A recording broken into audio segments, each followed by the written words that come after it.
The air in our old house always held the same 3 scents. My mother's lavender sachets, the faint, comforting smell of wood polish, and the whisper of dust from books that hadn't been opened in a generation. After she was gone, the lavender began to fade, and a new scent crept in, something cold and sharp, like winter seeping through the window frames. It was the smell of grief. For the first few weeks, that was all there was. The silence in the house was a physical presence, a heavy blanket that smothered every sound.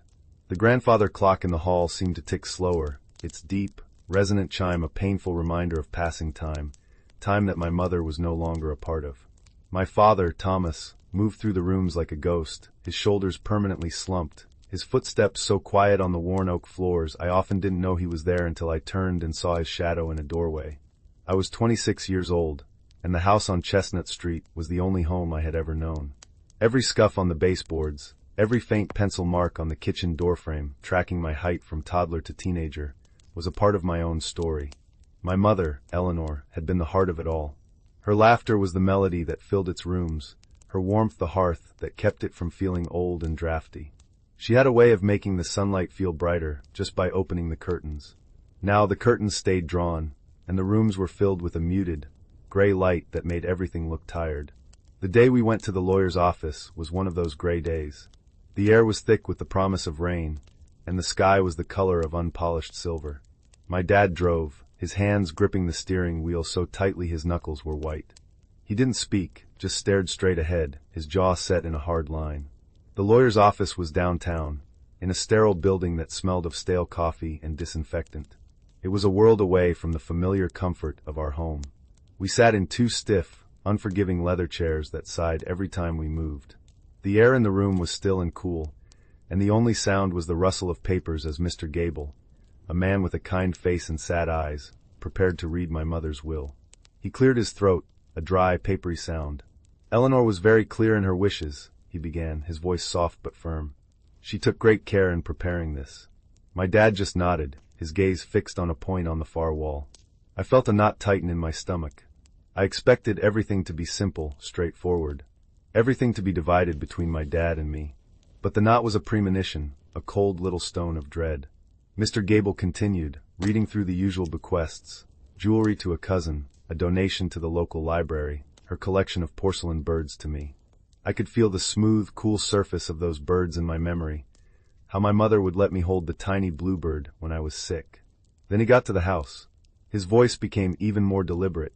And regarding the property at 127 Chestnut Street, he read, "It is my sole and unwavering wish that full ownership of the house and its contents be transferred to my beloved daughter, Clara."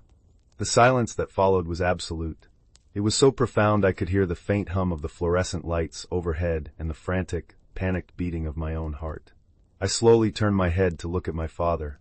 His face was a mask of stone, completely unreadable. But I saw it, a flicker in his eyes. Not sadness, not surprise. It was something harder, something that looked like opposition.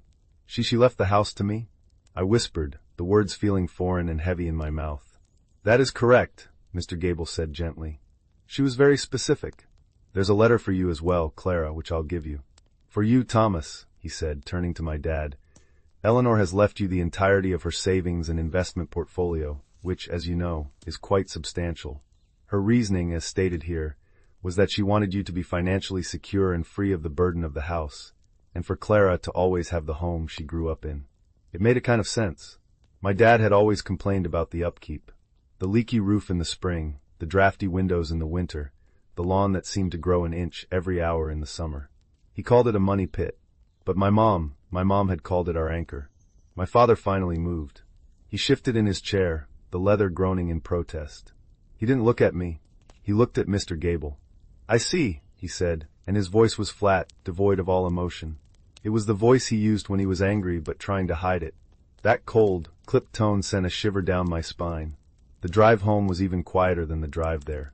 The rain had started, a steady, dreary drizzle that blurred the world outside the car windows. The rhythmic thump-thump of the windshield wipers was the only sound, a miserable metronome counting out the seconds of this new, uncomfortable reality. When we got back inside, the house felt different. Colder. I stood in the entryway, the scent of damp wool from our coats filling the air. My dad walked past me without a word and went straight to the kitchen. I heard the clink of a glass, the gurgle of bourbon being poured. I followed him, my feet feeling heavy. He was standing by the sink, staring out the window at the rain-soaked garden my mother had loved so much. "Dad," I said softly. He took a long swallow of his drink before he answered. "It's a lot of responsibility, Clara. A house this old."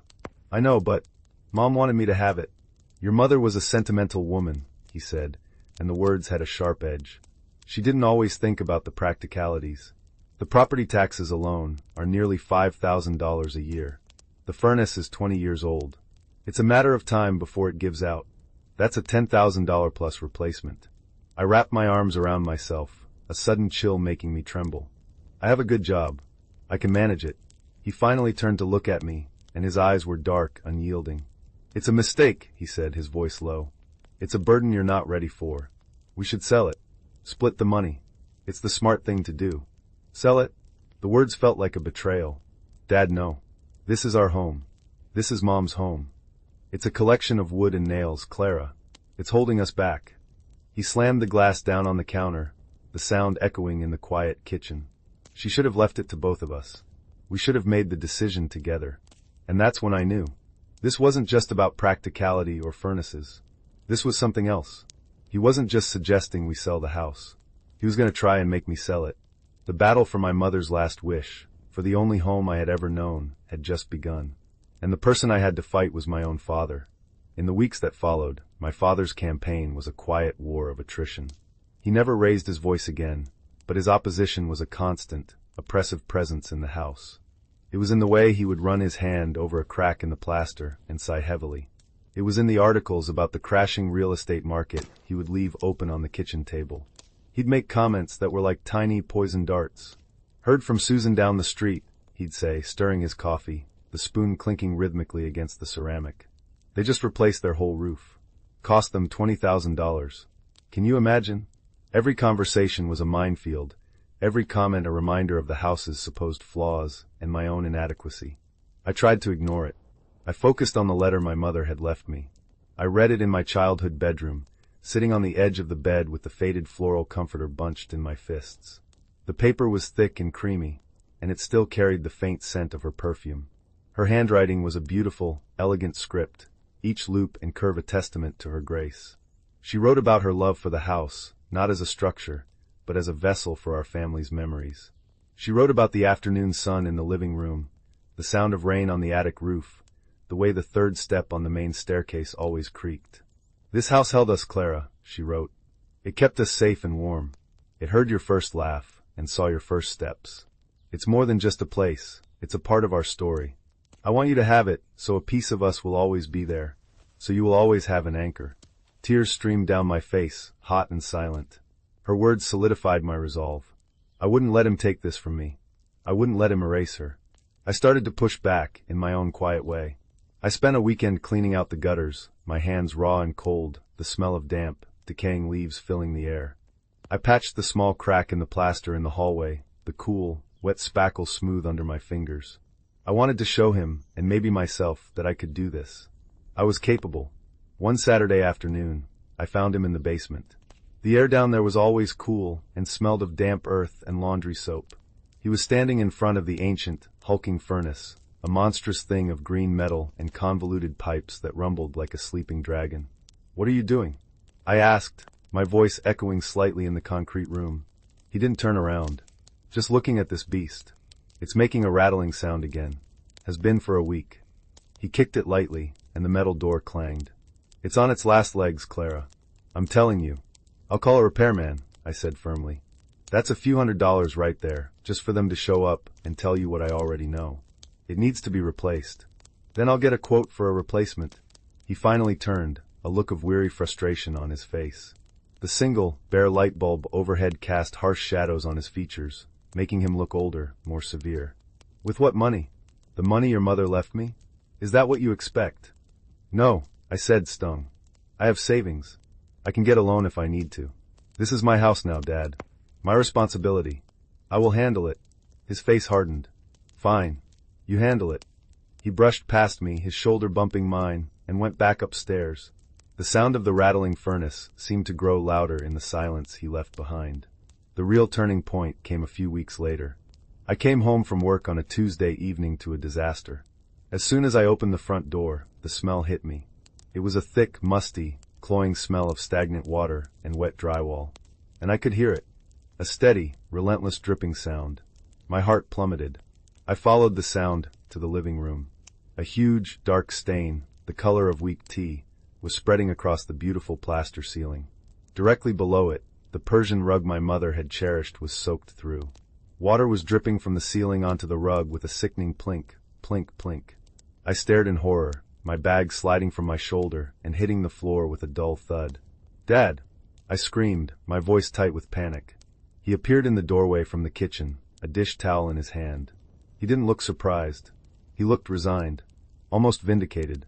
"Looks like that old pipe in the guest bathroom finally gave out," he said, his voice calm, almost casual. "I've been worried about that." "You've been worried about it? Why didn't you say anything?" My voice was rising, bordering on hysterical. "I've been saying plenty, Clara. I've been telling you for a month that this house is falling apart. But you wouldn't listen." He walked over to the stain, poked it with his finger. A small piece of wet plaster crumbled and fell to the rug. "This is going to be a fortune to fix. You'll have to tear out the ceiling, replace the pipe, get a plasterer in here, not to mention the water damage to the floorboards underneath this rug. We're talking thousands. Thousands you don't have." Something about his calmness, his "I told you so" attitude, felt wrong. It was too neat. Too perfect. A cold suspicion began to form in the pit of my stomach. "When did this happen?" I asked, my voice shaking. "I noticed it when I got home from the store an hour ago. I turned off the main water valve. Put a bucket down upstairs. I ran up the stairs, my feet pounding on the wood. The third step creaked under my weight, the sound my mother had written about. In the guest bathroom, a plastic bucket was on the floor, collecting a slow drip from the pipe under the sink. But the floor wasn't flooded. There were a few towels down, but it was nothing that could have caused the deluge downstairs. I knelt, the cold towel pressing into my knees. I looked at the connection on the pipe. The fitting was loose. So loose, it looked like it could be turned by hand. It didn't look like it had burst from pressure. It looked like it had been helped along. I stood up slowly, a terrifying, heartbreaking idea taking root in my mind. I walked back downstairs. My father was on the phone. "Yes, hello. I'm calling for a quote on a major water damage repair," he was saying, his voice practical and efficient. I walked over and took the phone from his hand, hanging it up. He turned to me, his eyes flashing with anger. "What do you think you're doing?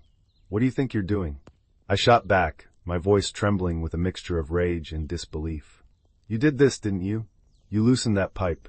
He recoiled as if I'd slapped him. "That's a ridiculous accusation. You're upset. You're not thinking clearly." "Am I?" I stepped closer, my whole body shaking. "It's too perfect, Dad. The furnace, the roof, and now this. A burst pipe that somehow causes a flood downstairs but barely makes a puddle upstairs? You've been waiting for something like this to happen, and when it didn't, you made it happen. You're trying to scare me. You're trying to sabotage this house, my home, just to prove a point." He stared at me, his face pale, his mouth a thin, hard line. He didn't admit it, but he didn't deny it either. The silence in the room was deafening, broken only by the steady, accusing plink, plink, plink of the water dripping from the ceiling. In that moment, the man standing in front of me felt like a stranger. A stranger who would destroy our home, our memories, just to win an argument. The cold feeling I'd had in the lawyer's office returned, a freezing wave of realization. This wasn't just a fight about a house anymore. I didn't know what my father's game was, but I knew it was darker and more desperate than I could have ever imagined. The house became a battleground, the air thick with unspoken accusations and resentment. I hired a plumber with my own money. He was a young guy with kind eyes who told me the pipe fitting was corroded but also oddly loose, and he fixed it for a few $100s. I spent the next 2 weekends on a ladder, cutting out the damaged section of the ceiling myself. The work was exhausting, my muscles aching, my hands covered in plaster dust that smelled chalky and dry. But every bit of progress was a small victory. My dad would watch me from the doorway, silent and disapproving, which only fueled my determination. I was patching the house, and in a way, I was patching my own resolve. But the suspicion lingered, a poison that tainted every interaction. Why was he so desperate? The money my mom had left him was more than enough for him to live comfortably for the rest of his life. It wasn't about the money. It was about the house itself. There was something about this house he didn't want me to have. Something he was hiding. My search for answers started in the attic. One rainy Saturday, when my dad was out for the afternoon, I pulled down the rickety folding ladder. The air that rushed down was thick with the scent of old paper, cedar, and time itself. I climbed up, the wooden steps groaning under my weight, and pulled the string for the single bare bulb. Long, dancing shadows leaped across the rafters. The attic was my mother's domain, a library of our family's history. There were boxes of my old school projects, holiday decorations, and clothes that hadn't been in style since 1985. And there were my mother's trunks. 2 large, dark green steamer trunks that sat against the far wall. I ran my hand over the cool, dusty metal of one. I remembered her telling me they held her treasures, letters from her parents, old photographs, and her wedding dress. I knelt and unlatched the heavy brass clasps.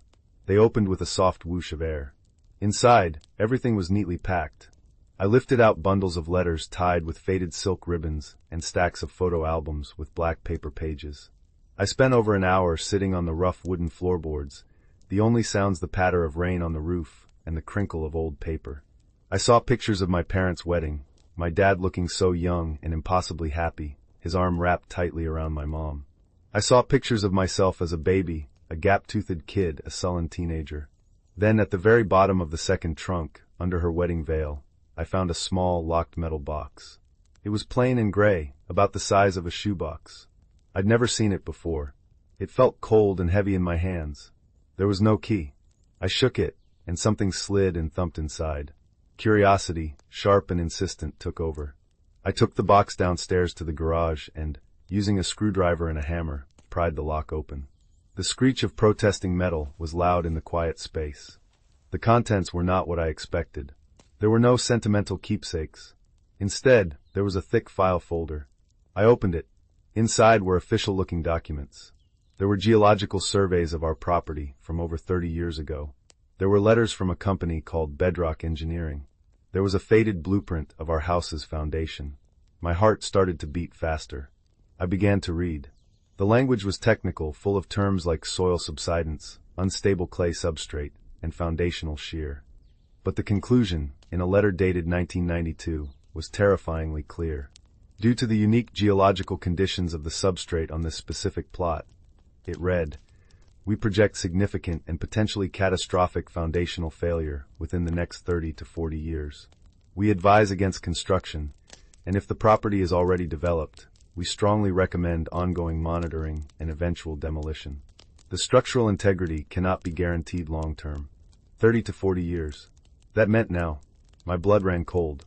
I felt dizzy, the concrete floor of the garage seeming to tilt beneath me. I dug deeper into the file. There was a letter from my father to the engineering firm, his familiar, angry scrawl arguing with their assessment.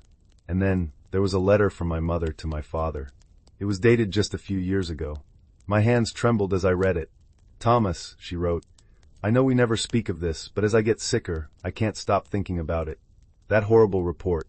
Your promise to me all those years ago that you would handle it, that you would protect our home, our family, from that ticking time bomb beneath our feet. You told me not to worry, that you had a plan. But we are running out of time. I know you love this house, but my love for Clara is greater. You must protect her. That is all I ask. If something happens to me, you must protect our daughter. Promise me again, Thomas. Promise me you won't let her be the one left to deal with the fallout. Promise me you will get her out of this house." The hammer fell from my numb fingers and clattered onto the concrete. The sound was like a gunshot. It all clicked into place. His desperation. His sabotage. The burst pipe. He wasn't trying to drive me out of the house because he was cruel or greedy. He was trying to drive me out because he was terrified. He was trying to keep a promise to my mother. He wasn't trying to stop me from inheriting our home. He was trying to save me from it. I heard the front door open and close. My dad was home. I gathered the papers, my hands shaking so badly I could barely hold them. I walked back into the house, my heart a painful, throbbing drum in my chest. He was in the kitchen, putting away groceries. "Dad," I said. My voice was a raw, broken whisper. He turned, a carton of milk in his hand. He saw the file in my hands, and his face went ashen. The color drained away, leaving him looking old and fragile. The carton slipped from his grasp and hit the floor, exploding in a splash of white. Neither of us moved. I found this, I said, holding up the folder. In the attic. He didn't speak. He just stared at the papers, at the proof of the secret he had carried alone for 30 years. The foundation, I whispered, the words catching in my throat. The house, it's not safe, is it? He finally let out a long, shuddering breath, a sound of utter defeat. He leaned against the counter, his head bowed. No, he said, his voice thick with unshed tears. No, Clara. It's not. The whole story came tumbling out, a confession born of decades of fear and a desperate, misguided love. He and my mother had bought the land cheap, had their dream house built, and only discovered the geological report after they had already moved in. The builder had gone bankrupt, and they had no legal recourse. They were young with a new baby, and couldn't afford to just walk away. So my father, proud and stubborn, had made a promise. He would fix it. He would monitor it. He would protect his family.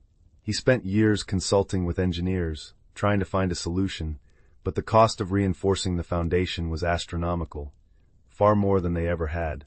So he watched, and he worried, and he patched the ever-growing cracks in the basement, hiding the truth from my mother, and then from me, to keep us from worrying. Your mother, before she died, she made me promise, he choked out, finally looking at me, his eyes swimming with tears. She knew she was leaving you the house. It was her dream for you. But she was so scared. She made me swear I would get you out. That I wouldn't let you get stuck with it.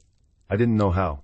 I thought if I could make you think the house was a burden, a money pit, you'd decide to sell it on your own. I thought I was protecting you. He looked so broken, so utterly defeated. This wasn't the villain I had imagined. This was a man crushed under the weight of an impossible promise. The anger I had felt for weeks dissolved, replaced by a wave of profound, aching sadness. I crossed the room, stepping through the puddle of milk, and wrapped my arms around my father. He felt thin and frail in my arms. He buried his face in my shoulder, and for the first time since my mother died, he truly wept. Not quiet, muffled sobs, but the raw, gut-wrenching cries of a man who had carried an impossible secret for far too long. And I held on to him, in the heart of our beautiful, broken home, the truth finally laid bare between us. The days that followed the revelation were quiet, but it was a new kind of quiet. The heavy, oppressive silence of conflict had been replaced by a soft, gentle stillness of understanding. We moved around each other with a tenderness that had been absent for years. We talked. Really talked. We sat at the kitchen table for hours, the damning file of geological reports open between us, and he told me everything. He showed me the hairline fractures in the basement foundation he'd been patching with epoxy for 2 decades, invisible to my untrained eye. He explained the subtle shifts, the way a doorframe in the upstairs hallway had gone slightly askew, the reason the floor seemed to slope almost imperceptibly toward the back of the house. Listening to him, I felt a deep, swelling empathy. I imagined him all those years, coming home from work and secretly checking the basement, his heart in his throat, carrying this terrible knowledge alone. He did it to protect us, to preserve the idyllic image of our safe and perfect home that my mother and I had believed in. His methods had been wrong, his sabotage born of desperation, but his motives were rooted in a fierce, protective love. I understood now that his anger hadn't been directed at me, but at his own helplessness. Why didn't you just tell me, Dad? I asked one evening, as we sat on the porch swing, the chain groaning a familiar, rhythmic song. The air was cool and smelled of freshly cut grass from a neighbor's yard. He stared out at the twilight descending on Chestnut Street, the sky a deep, bruised purple. Shame, I guess, he said, his voice low. I felt like I had failed. I promised your mother I would fix it, and I couldn't. Every year that passed, the lie got bigger. It was easier to keep pretending than to admit the truth. And after she was gone, telling you felt like betraying her all over again, shattering the one last thing she wanted to give you. Her last wish wasn't the house, Dad, I said softly, placing my hand over his on the swing. His skin felt papery and cool. It was to protect me. You were both just trying to do the same thing. He squeezed my hand, a silent acknowledgement. We had a structural engineer come to the house the following week. He was a serious man with a clipboard who spent hours in the basement, taking measurements and tapping on walls. His final assessment, delivered in our living room under the now-repaired ceiling, was grim but expected. He confirmed everything the old reports had said. The house was slowly, inexorably sinking. There was no cost-effective way to save it. His professional recommendation was to sell the property for land value and disclose the full report. The house itself, he said, would have to be torn down. Hearing the words "torn down" was like a punch to the gut. The idea of this place, this vessel of all my memories, being reduced to a pile of rubble was almost unbearable. That night, I walked through every room, touching the walls, the furniture, the doorknobs. I stood in the kitchen and remembered my mom teaching me how to bake cookies, the air thick with the smell of cinnamon and melting chocolate. I sat on the creaky third step and remembered waiting for my dad to come home from work, the sound of his key in the lock the most wonderful sound in the world. I lay on my childhood bed and looked at the glow-in-the-dark stars still stuck to my ceiling, and I cried. I grieved for the house as if it were a person. The next morning, I found my dad in the living room, a photo album open on his lap. "I was just thinking," he said, looking up at me, his eyes red-rimmed. "It's not the wood and nails we have to save. It's the memories." And that became our new mission. We decided to sell, but we would do it our way. For the next month, we didn't pack. We curated. We turned the house into a museum of our family. We went through every box, every drawer, every closet. Each object unearthed a story. We laughed at my terrible elementary school artwork and my dad's ridiculous 70s-era fashion choices in old photos. We grew quiet looking at my mother's wedding dress, the lace still pristine. We didn't just pack things into boxes. We shared the memories attached to them. My dad told me stories about his life with my mom before I was born, stories I had never heard. I told him about the secret forts I used to build, and the time I tried to sneak a stray cat into my bedroom. We filled boxes labeled Keep with the things that truly mattered, the photos, my mother's porcelain birds, the worn wooden recipe box from the kitchen. We let go of the rest, donating furniture and clothes, freeing ourselves from the weight of things. It was a process that was both painful and liberating. With each box we packed, it felt less like we were losing a home and more like we were carefully preserving its heart. The day we signed the papers with the developer was overcast and gray, much like the day we'd read the will. But this time, sitting in the lawyer's office, my dad and I were a team. We sat side by side, united. When it was done, we walked out into the cool air, and there was no tension between us. There was only a shared, quiet sadness and a sense of peace. We didn't leave right away. We gave ourselves one last night in the house. We ordered pizza and ate it on the floor of the empty living room, the acoustics of the room strange and hollow without the furniture. We didn't talk much. We just listened to the sounds of the house one last time, the hum of the old refrigerator, the groan of the pipes, the whisper of the wind outside the windows. The next morning, I stood in the doorway, my hand on the brass knob I had turned thousands of times. My dad stood behind me, his hand on my shoulder, a warm, reassuring weight. "Ready?" he asked gently. I took one last look.